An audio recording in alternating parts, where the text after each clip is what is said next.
근데 8월 달에 민수기를 살펴보고 10월 달에 다시 이제 민수기를 시작합니다. 우리가 짝수달은 구약, 홀수달은 신약을 이제 하고 있거든요. 그래서 이제 민수기의 마지막 부분이 10월 달에 해서 10월 달에 민수기가 끝납니다.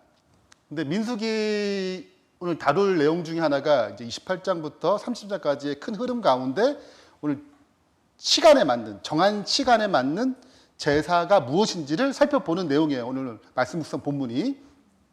자, 근데 민수기를 이제 오랜만에 이제 다시 묵상하기 때문에 이제 전체적인 결과를 하면서 제가 제목을 재림이 지체되는 이유라고 적었어요. 민수기는 시내산에서 가나안 땅까지 가는 여정인데 굉장히 빠른 시간에 가나안 땅에 들어갈 수 있는데 이게 38년 동안 지체되는 거거든요. 가나안 땅을 38년 동안 못 들어간 것입니다. 그래서 민수기의 내용은 어떤 면에서 우리가 하늘 가나안 땅 가는 이 여정에 왜 지체되는지에 대한 이유를 좀 살펴볼 수 있는 중요한 내용이라고 생각됩니다. 이게 이제 민수기 지도예요. 이제 1번부터 4번까지 이제 민수기의 전체 구조와 흐름을 잘 정리한 책입니다. 정리한 지도예요. 이스라엘 백성 애굽에서 이제 시내산까지 가는 여정, 이 시내산까지 가는 여정이 출애굽기예요. 네, 그리고 지금 시내산에서 요단 동편까지 가는 이 여정이 민수기입니다. 그리고 신명기는 이제 들어가기 직전에 마지막 모세가 이제 유언을 하고 그 다음에 맞췄죠. 여호수아가 이제 가나안 땅 들어갔죠. 요게 이제 흐름이거든요. 여기서 지금 하는 일이 이제 인구 조사한 다음에 그 다음에 이제 가네스 바네아 또 갑니다. 이 시내산에서 가네스 바네아로 가는 이 여정이 며칠짜리 여정이냐면 실은 이 거리가 얼마큼 걸릴 것 같아요? 신명기에 나와요. 신명기 1장 2절에 호렙산에서 세일산을 지나 가네스 바네아까지 10하루길이에요. 굉장히 좀 짧은 거리죠. 그래서 이제 여기서 12명이 정탐꾼을 보내고 이제 가고 싶었는데 실패합니다. 그래서 40년 동안, 약 40년 동안 방황해요. 그리고 방황이 끝난 다음에 이제 모압 평지에서 이제 마무리하는 내용이 민수기입니다. 근데 이제 구조를 좀 살펴볼게요. 제일 첫 번째부터 좀 살펴보겠습니다. 민수기 1장부터 10장 10절까지는 이제 배경이 시내산이에요. 한 달짜리. 2월 1일부터까지, 끝까지. 한 달 동안 이제 하는 거예요. 자, 그 다음에 이제 인구조사. 우리가 공부했죠. 1월 1일 날 성막이 다 완성되고, 한 달 동안 레위기를 쓰고, 그 다음에 이제 2월 1일 날 드디어 이제 인구조사, 1차 인구조사를 해요. 이 인구조사는 가나안 땅 정복을 위한 군대 조사입니다. 예. 그래서 정복을 위한 이제 군인으로 20세 이상 될 사람을 다 뽑아야 60만 명 넘죠. 그리고 이제 율법을 계시하면서 이제 마무리돼요. 이제 출발해야 돼요. 10장 11절은 이제 출발한 시점이 나옵니다.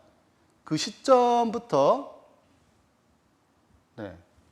자, 그래서 여기 보시면 시내산에서 가네스 바네아까지 딱 알 수는 없어요.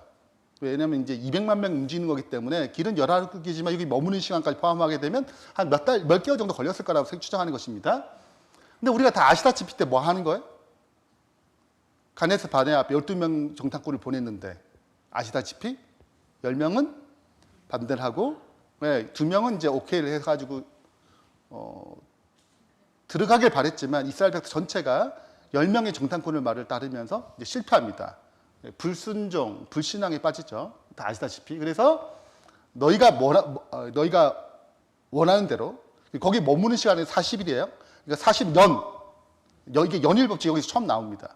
40일 또 머문 그 기간을 기초로 40년 동안 이제 광야에서 방황을 합니다. 예. 지체되는 거죠. 그래서 이제 38년간 광야에서 쭉 보내다가 이제 모압 평지로 들어갑니다. 근데 그냥 해결될 줄 알았는데 이때 이제 발람이 모압 평지니까 모압 사람도 발락 왕이 얼마나 긴장되겠어요. 자기 앞 평지에서 지금 이 200만 명이 진을 쳤는데 얼마나 긴장되겠냐고요. 네, 그래서 자신들도 혹시 진멸당할까 걱정돼서 이제 발람 손자를 부탁하죠. 그것이 이제 발람 선제 사건입니다. 그래서 우상 숭배에 빠져들고 우리 이스라엘 백성도 죽게 되죠. 이때. 그리고 26장에 다시 인구조사를 합니다. 이게 2차 인구조사예요. 2차 인구조사. 1차 인구조사가 있고 2차 인구조사가 있어요. 예. 그래서 26장부터 27장까지가 인구조사하는 내용입니다. 예. 인구조사하고 그 땅에 대한 부분들 얘기를 한 다음에 28장부터 30장까지 절기에 맞춘 제사에 대한 내용이 나오고 31장부터 요단 동편을 정복하는 이야기로 이제 마무리를 지어요. 이것이 이제 민수기의 전체 흐름입니다. 우리가 이제 두 가지를 좀 짚어 가야 되는데, 흐름은. 자, 첫 번째는 왜 38년 동안 지체한 이유가, 근본적인 이유가 뭐냐, 이거예요. 네. 더 당길 수 없었을까요? 무조건 38년 동안, 약 40년 동안 거기 있어야 되나, 광야 생활을? 그죠. 우리가 하나님의 성품을 생각하게 되면, 분명히 마치 니느웨의 성을 하나님께서 멸망하겠다고 얘기한 후에 요나를 보낸 다음에 그걸 다시 니느웨 백성도 회개하니까 다시 이 예언을 끝내거든요. 심판을 안 내린단 말이죠. 그런 것처럼 지금 광야라는 시간에 40년 동안의 이 징계의 시간 동안에 그들이 회개하고 믿음으로 살았다면 이 기간이 이제 기체되지 않아요. 근데 여러분 이 시간대를 계속 읽어보면 고라 사건 바로 나와요. 그 노뱀 사건, 그리고 발람 사건, 이게 계속 뭐가 있어요? 이게 불신앙과 불순종의 역사가 계속 반복되는 것입니다. 그러니까 뭐가 되지 않아요? 지체되는 시간이 줄어들지 않은 거예요. 줄어들지 않은 것입니다. 그래서 우리가 이제 알아야 될 첫 번째 이 사건은 이게 믿음으로 사는 신앙을 살아야 되는데, 믿음으로 사는 신앙을 실패하게 되면 이게 계속 신앙의 어떤 그 지체됨을 줄일 수 없는 거예요. 그러니까 하나님은 최적의 시간을 갖고 있어요. 너가 따르면 한 달 만에 끝나는 거예요, 이 일은. 이렇게 있다면 이 시간을 더 줄일 수 있을까요? 못 줄이지. 못 줄여요. 하나님이 첫 번째 생각했던 첫 번째 시간은 못 줄여요. 왜냐하면 그게 최선의 시간이기 때문에요. 왜냐하면 이게 하나님 보실 때 이게 너에게 가장 빠르게 여기에 도달할 수 있는 시간이야 딱 정해진단 말이죠. 그러면 얘네를 또 순종하는 그 간에서 금방 들어가는 거예요. 그게 최적의 시간이란 말이죠. 근데 이걸 줄일 수가 없어요. 왜냐하면 그건 하나님이 계획한 최적의 시간이기 때문에요. 이거 우리가 줄일 수 있는 거 아니에요. 이거는 하나님께서 모든 걸 생각하시고 너가 이거 순종할 때 이때 딱 이 시간은 너에게 가장 빠르고 열매 맺는 시간이라고 최적의 시간이 있어요. 그걸 우리는 줄일 수가 없어요. 우리 하는 건 단 늘릴 수는 있어. 지금 우리는 계속 늘리는 거예요. 불신앙과 불순종으로 끊임없이 시간을 늘려요. 너가 벌써 지금 어린아이가 아니고 벌써 선생, 장년이 돼야 되는데 시간이 이렇게 많이 지났는데 아직도 무엇이 초보인 거 아직도 배워야 되느냐? 지금 무슨 얘기예요? 이미 시간은 지금 벌써 뭐 해야 돼? 자라날 시간이에요. 이미 그 시간이 지났단 말이죠. 근데 계속 어디에 머물러 있는 거예요?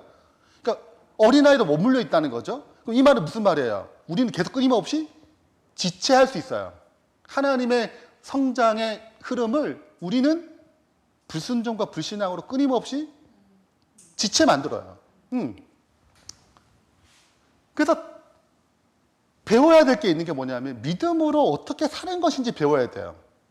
실은 이 지체할 때 하나님께 원하시는 거는 그럼 어떻게 믿음으로 살아야 되지? 믿음으로 순종하는 거잖아요.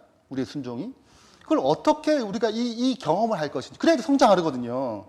이게 그런 시간이거든요. 이 성장의 시간이거든요. 믿음으로 순종함으로 살아가는 경험을 해야 되는 것이 삶이에요. 근데 이제 이 일에 실패함으로 나의 신앙도 자꾸 뭐하지 못해? 성장하지 못해요. 네. 벌써 인품과 모든 영역에 있어서 이제 성장해야 될 시간이 왔는데 여전히 어린아이거나 아예 거듭나지 못했거나 여전히 어린아이로 만족하거나 이런 문제가 계속 발생하는 것입니다. 교회에 문제가 많은 이유 중 하나. 왜 이 문제가 많아요? 왜 이스라엘 백성이 이 광야 민수기를 볼 때마다 이렇게 문제가 이렇게 많은 이유가 뭐예요? 믿음으로 사는 사람이 많지 않은, 성숙한 사람이 많지 않은 거예요. 두 번째는 인구 조사 후에 이제 절기에 따른 제사 제도가 주어져요. 제일 첫 번째가 날마다 제사예요. 자, 이 제사는 다 제사장의 제사예요. 백성의 제사가 아니에요. 제사장의 제사는 제사장이 집도하는 것입니다. 전체적으로. 백성이 그 시간대에 참여하는 방식이에요. 자, 백성이 드리는 제사는 그냥 하나님 내가 죄를 지었거든요. 하나님 화목하고 싶어요. 하나님께 내 삶을 헌신하고 싶어요. 할 때 번제를 드리고 그 다음에 화목제를 드리고 속죄제를 드린단 말이죠. 그거는 시간이 없어요. 성령의 감동하심에 의해서 내가 드린단 말이죠. 근데 지금 28장, 29장은 다 제사장이 드리는 제사예요. 이스라엘 백성 전체를 대표하여 드리는 제사란 말이죠. 그래서 제사를 이해할 때는 제사장이 드리는 제사가 있고 백성이 드리는 제사가 있어요. 제가 제자 훈련할 때 좀 설명을 여러 번 드렸는데 제사장이 드리는 제사의 핵심은 하나님이 이루시는 구원의 역사, 객관적인 구원을 얘기해요. 백성이 드리는 제사는 주관적인 제사, 즉 그 구원을 내가 체험하는 방식이에요.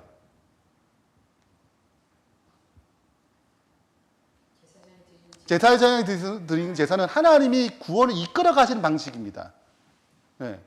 우리가 체험할 수 있는 게 아니에요. 근데 하나님이 이끌어 가시는 거예요. 구원을 이끌어 가시는 것입니다. 그래서 십자가에 달려 돌아가시고 부활하시고 그분이 다 이루시는 거잖아요.